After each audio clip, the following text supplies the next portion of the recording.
Hey everybody, good afternoon. Three Hayseeds here. Happy Thursday. Figured we'd start a new project for the channel.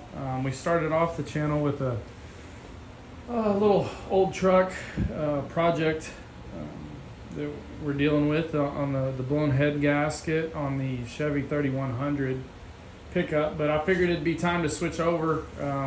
It is a farm channel after all, and one of the projects on our small hay farm is we bought it this year, and it is I think you could call it an abandoned field. It's set dormant. It's an old hay field that's set dormant for about the last 3 or 4 years, and so we've been spending this year kind of taming it and getting it back to producing conditions. We're going to be making Tifton 85 hay out there, and we're kind of gearing up. We're going to do a controlled burn sometime later this year is the current plan. We might brush hog it down, but we prefer to do a controlled burn if we can pull that off. So we're kind of working up towards that. But it was an abandoned field when we acquired it, and there's no power. There used to be, but there's not anymore. And there is a transformer nearby. So what we've decided to do is drop in some people would call this a temporary power pole. You definitely see these on like construction projects, and it's definitely a temporary setup. We're going to leave it out there a little more permanent. We'll probably drop it in and probably set an RV out there for the next little while we work the land and go out there on weekends with the family and the kiddos and get this thing prepped. So I've never added power to a piece of property before, and I thought it might help some of you guys out to kind of walk through what it entails. The first step that I'd highly recommend is getting a hold of your county co-op or your electric co-op in your area. That really made the process simple. I started looking around on Facebook Marketplace and things like this, and there was some decent deals out there, but the poles weren't exactly what I needed. I would have had to go pick them up. Some of them were still in the ground, and they didn't have the hardware I needed anyways. And this was a good setup. I contacted the county where our property is, or the co-op there, and they have these poles sitting ready to go in their yard, pre-built, and it's exactly what that county requires from a electrical set of rules that vary, who knows, state by state, county by county. I'm not sure, but I know that the pole I bought matches the standards needed in my area, right? So that was kind of some peace of mind. And I tell you, I got this whole setup for $825, which you might be, like I said, find something cheaper on Facebook Marketplace, but then you got to add to it, and there's some question marks, right? And this was, again, ready to go. I hauled the trailer down, picked it up, and you can see what we're doing here. It's a 200 amp service meter pole.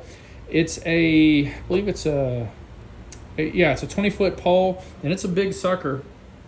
You're going to see some more of this in the coming videos. Be sure and tune in for those. But you can see it comes with the breaker disconnect panel, ground wire, ground rod. What else we got here? Oh, the meter itself.